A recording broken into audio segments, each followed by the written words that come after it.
ন্যায় মন্দিৰ নিৰ্মাণৰ আৰম্ভণিতে দুই বিপৰীত দৃশ্য।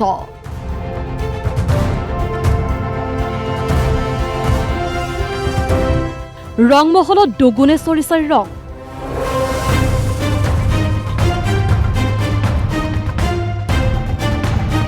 এশ ৪৮ বিঘা মাটিত নিৰ্মাণ হ'ব সংহত ন্যায়িক আদালত।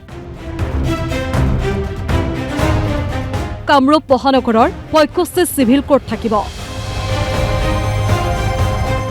অত্যাধুনিক ভৱনত থাকিব ৩১টা আদালত কক্ষ। ৩০০ চেম্বাৰ থাকিব অধিবক্তাৰ বাবে।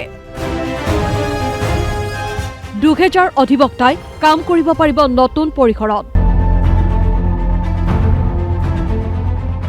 ১,৭০০ কোটি টকা ব্যয় হ'ব প্ৰকল্পৰ নামত। ২৪ মাহত নিৰ্মাণ হ'ব প্ৰথম পৰ্যায়ৰ ভৱন। ব্ৰহ্মপুত্ৰৰ সিপাৰৰ পৰা আশীৰ্বাদ দিব মা কামাখ্যাই। এই সমগ্ৰ ভৱনটোত আমি কেইবাটাও পৰিকল্পনা কৰিছোঁ। বৰ্তমান ইয়াত ৩১টা কোৰ্ট ৰুম হ'ব, য'ত নেকি অধিবক্তা লিটিগেণ্ট সকলোৱে নিজে কোৰ্ট ৰুমত বহি তেওঁলোকৰ গোচৰৰ বিচাৰৰ প্ৰক্ৰিয়া তেওঁলোকে শুনিব পাৰিব, চাব পাৰিব। ৩১খন কোৰ্টৰ লগতে গুৱাহাটী উচ্চ ন্যায়ালয়ৰ অধিবক্তাসকলৰ বাবে ৩০০ চেম্বাৰৰ লগতে আমি ২০০০ উকিলে বাৰ লাইব্ৰেৰীত বা বাৰত বহি তেওঁলোকে যাতে উচ্চ ন্যায়ালয়ৰ কাম কাজত যোগদান কৰিব পাৰে তাৰ বাবে আমি ব্যৱস্থা কৰিছোঁ। প্ৰশাসনীয় ভৱনৰ বাবে ৰেজিষ্ট্ৰীৰ লগত জড়িত আটাইবোৰ দিশ সামৰি আমি G+6 এটা ডাঙৰ বিল্ডিঙৰ আমি ইয়াত কল্পনা কৰিছোঁ। ভৱিষ্যতে গুৱাহাটী উচ্চ ন্যায়ালয়ত যদি কোৰ্টৰ সংখ্যা বাঢ়ে, আজি যেনেকৈ সন্মানীয় ন্যায়াধীশ ভূঞা ডাঙৰীয়াই কৈছে যে জাজ আৰু বাঢ়িব লাগে, ভৱিষ্যতৰ কাৰণে আৰু ১৫টা কোৰ্ট ইয়াত সন্নিৱিষ্ট কৰা হৈছে। কামৰূপ মহানগৰ আৰু কামৰূপ জিলা দুইখন চিভিল বা জিলা যিটো ন্যায়াধীশ ব্যৱস্থা তাক সন্নিৱিষ্ট কৰি ইয়াত ৬৫খন জিলা কোৰ্টৰ ব্যৱস্থা কৰা হৈছে। অৰ্থাৎ ডিষ্ট্ৰিক্ট চিভিল কোৰ্টৰ পৰা ছেছন জাজৰ পৰা MSCT ট্ৰিব্যুনেলৰ পৰা আমাৰ ইণ্ডাষ্ট্ৰিয়েল ট্ৰিব্যুনেললৈকে ৬৫খন ইয়াত আমাৰ কোৰ্ট সন্নিৱিষ্ট কৰা হৈছে। আৰু ডিষ্ট্ৰিক্ট জুডিচিয়াৰীৰ কাৰণে ছেপাৰেটলি ২০০০ উকিল বহিব পৰা ইয়াত ব্যৱস্থা কৰা হৈছে। ইয়াত ১,০০০ লোকে বহিব পৰা অডিটৰিয়ামৰ ব্যৱস্থা কৰা হৈছে। মহাপ্ৰভু দৌল গোবিন্দ আৰু মাৰ দীৰ্ঘেশ্বৰীৰ মাজত স্থাপন হ'বলগীয়া এই ন্যায় মন্দিৰত থাকিব ৪মহলীয়া উচ্চ ন্যায়ালয় ভৱন, ৬মহলীয়া অধিবক্তা ভৱন, ৬মহলীয়া কাৰ্যালয় ভৱন, ৯০০ চাৰিচকীয়া আৰু ৪০০ দুচকীয়া বাহনৰ পাৰ্কিং। হাইকোৰ্টৰ পৰীক্ষা নিৰীক্ষা যাতে ইয়াতে কৰিব পাৰি, ইয়াত এক্সামিনেশ্যন হলৰ ব্যৱস্থা কৰা হৈছে। এখন সুসজ্জিত চিকিৎসালয়ৰ ব্যৱস্থা কৰা হৈছে। লগতে আমি যাতে ইয়াত আহিলে এটা সুন্দৰ পৰিৱেশ পাওঁ তাৰ বাবে কাফেটেৰিয়া, কেণ্টিন অপৰ্যাপ্ত পৰিমাণে ৰখা হৈছে। বতাহ চাৰ্কুলেশ্যন আহিবৰ বাবে গ্ৰীনাৰী ৰখা হৈছে। আৰু ডিষ্ট্ৰিক্ট কোৰ্ট আৰু হাইকোৰ্ট একেটা বিল্ডিঙত থকাৰ পিছতো হাইকোৰ্টৰ বাবে আমি সুকীয়া ৪ লেনযুক্ত এটা ৰাস্তাৰ ব্যৱস্থা কৰিছোঁ। বৰ্তমানৰ ৰংমহলৰ ৰাস্তাটোৱে ডিষ্ট্ৰিক্ট জুডিচিয়াৰীৰ প্ৰয়োজনীয়তা পূৰণ কৰিব। মহাপ্ৰভু দৌল গোবিন্দ আৰু আই দীঘেশ্বৰীৰ মাজত এই পবিত্ৰ স্থানত গুৱাহাটী উচ্চ ন্যায়ালয়ৰ নতুন ভৱন নিৰ্মাণ হ'ব গৈ আছে।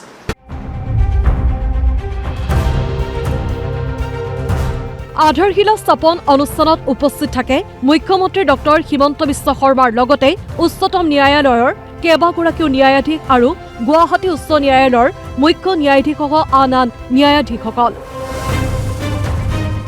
প্ৰকল্পটোক লৈ খুবেই আশাবাদী চৰকাৰী পক্ষ। এইটো এটা খুব ভাল প্ৰজেক্ট হ'বলৈ গৈ আছে। আমি নিগেটিভ কথা নাপাতো, আমি পজিটিভ কথা পাতাৰ সময়। 3 বছৰীয়া এটা যাত্ৰাৰ পিছত আজি আহি এটা পৰ্যায় পাইছেহি। শিলান্যাস হ'বলৈ গৈ আছে integrated judicial complex of Guwahati high court, আৰু এইটো হৈ যোৱাৰ লগে লগে 3-4 বছৰৰ ভিতৰত এইটো কমপ্লিট হ'ব।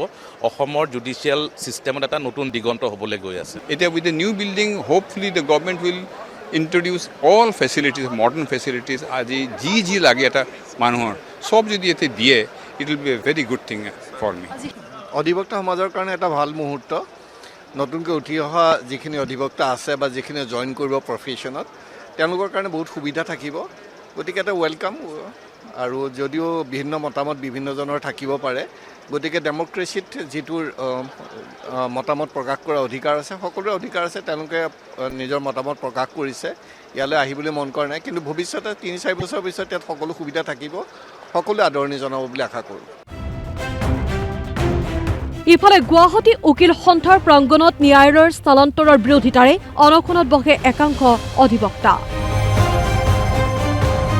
উকিল সন্থাৰ সৈতে আলোচনা নকৰি গুৱাহাটী উচ্চ ন্যায়ালয় স্থানান্তৰৰ একপক্ষীয় সিদ্ধান্ত লোৱাৰ বিৰোধিতা কৰিছে একাংশ অধিবক্তাই। চৰকাৰ আৰু উচ্চ ন্যায়ালয়ে স্পষ্টভাৱে ক'ব লাগিলে একপক্ষীয় এটা সিদ্ধান্ত লৈছে। আমি বস্তু তাতেই লিখিছোঁ, একপক্ষীয় সিদ্ধান্তৰ বিৰোধিতা। গুৱাহাটী উকিল সন্থা কোনো উন্নয়নৰ বিৰোধী নহয়। যিটো ধৰণৰ আজি কিছুমানে কৈ আছে ৰাজনীতিকৰণ কৰি আছে, সেইজন মানুহক মই প্ৰশ্ন সুধিব বিচাৰিছোঁ গুৱাহাটী উকিল সন্থাৰ তৰফৰ পৰা, কোনটো এংগেলৰ পৰা আমাক পলিটিকেল নেক্সাছ দেখা পালে? এটা সিদ্ধান্ত ল'ব, এখন ঘৰত যদি 2জন পুতেক থাকে, বাপেকে যদি ঘৰটো তাৰ পৰা শ্বিফ্ট কৰোঁ বুলি ভাবে, যদি পুতেক এজনক সুধি এজনক নুসুধে, ভাল হ'বনে কথাটো? চিম্পল ভাষাত বুজাইছোঁ চৰকাৰক, বা চৰকাৰৰ যিবিলাক আজি তাৰিখত মুখপাত্ৰৰ নিচিনা ব্যৱহাৰ কৰি আছে, আমাৰ পলিটিকেল এংগেল দেখা পাইছে আমাৰ হেৰিত। গতিকে তেওঁলোকে কওক, সেইটো ভাল হ'ব নেকি? মুখ্য ন্যায়িক দণ্ডাধীশৰ আদালত স্থানান্তৰৰ লগতে 140 বছৰীয়া উকিল সন্থাৰ স্থায়ী ভৱন ভাঙিবলৈ ওলোৱা কাৰ্যৰো বিৰোধিতা কৰিছে উকিল সন্থাই। নিজৰ ঘৰখন আমাৰ এতিয়া ভাঙিব, গতিকে আমি ইয়াতে আজি ৰাজপথত আমাৰ ইয়াৰে মজিয়াত বহিব লগা হৈছে। আমাৰ ইমান পুৰণি ঐতিহাসিক এইখন আমাৰ যেতিয়া আমাৰ বহাই কোৰ্টখন মচি দিব, 140 বছৰীয়া উত্তৰাধিকাৰী আমাৰ এইখন কোৰ্টখন মচি দিব, চিফ জুডিচিয়েল মেজিষ্ট্ৰেট আমাৰ LAG বিল্ডিং ভাঙি দিব, তেতিয়া আমাৰ বুকুত আঘাত পৰিছে। কিন্তু এবাৰ হ'লেও চিফ মিনিষ্টাৰ এবাৰ হ'লেও ভাবিব লাগিছিলে যে উকিলখিনিৰ কেনেকুৱা আৱেগত আঘাত হ'ব, তেওঁলোকে অলপ চিন্তা কৰিব লাগিছিল, চৰকাৰে চিন্তা কৰিব লাগিছিল। অৱশ্যে প্ৰতিবাদী অধিবক্তাৰ অনশন কাৰ্যসূচীক লৈ গুৰুত্ব দিব বিচৰা নাই মুখ্যমন্ত্ৰীয়ে। বৰং প্ৰতিবাদকাৰীলৈ মুখ্যমন্ত্ৰীৰ প্ৰত্যাহ্বান। গুৱাহাটীৰ পৰা 20-25 মিনিটত আহি পায় ৰংমহল। 4-লেনযুক্ত পথ নিৰ্মাণ হ'ব প্ৰকল্পস্থলীলৈ। এছাম অধিবক্তাই যিকোনো কাৰণতে নহওক কিয় এই ভৱনৰ বিৰোধিতা কৰিছে। গণতন্ত্ৰত চৰকাৰে সকলোৰে মতামতক সন্মান জনাব লাগে। কিন্তু বিৰোধিতাৰ যিটো মেইন পইণ্ট আছিলে যে বৰ্তমানৰ গুৱাহাটী হাইকোৰ্টৰ পৰা বৰ্তমানৰ উচ্চ ন্যায়ালয়লৈ আহিব 2 ঘণ্টা সময় লাগিব। মই অত্যন্ত বিনম্ৰতাৰে সৈতে সকলোকে 1 মাৰ্চত এই স্থানলৈ আহিবলৈ অনুৰোধ কৰিম, আৰু দীঘিলী পুখুৰীৰ পৰা এই স্থানলৈ যদি 20-ৰ পৰা 25 মিনিটতকৈ বেছি লাগে, তেতিয়াহ'লে আমি নিশ্চয় তেওঁলোকক ক'ম যে তেওঁলোকৰ সিদ্ধান্ত শুদ্ধ আছিলে, আমাৰ সিদ্ধান্ত ভুল আছিলে। কাৰণ ফেব্ৰুৱাৰী মাহৰ মাজভাগত গুৱাহাটী উত্তৰ গুৱাহাটীৰ মাজত নিৰ্মিত দলং প্ৰধানমন্ত্ৰী নৰেন্দ্ৰ মোদী ডাঙৰীয়াই মুকলি কৰিব, আৰু তাৰ পিছত ফাঁচী বজাৰৰ পৰা ৰংমহললৈ দূৰত্ব 8ৰ পৰা 9 মিনিট হ'ব, তাতকৈ 1 মিনিটো বেছি নহয়। তাক আজি মই নিশ্চিতভাৱে ক'ব পাৰোঁ। পূৰ্বৰ তুলনাত কমি আহিছে প্ৰতিবাদী অধিবক্তাৰ সংখ্যা। সময়ত হয়তো বাধ্য হ'ব জনমতৰ সৈতে খোজ মিলাবলৈ। ব্ৰহ্মপুত্ৰৰ উত্তৰ পাৰে গঢ়ি উঠিব এখন জুডিচিয়েল চিটি। অপেক্ষা আৰু মাত্ৰ 4 বছৰ। Bureau' report DY365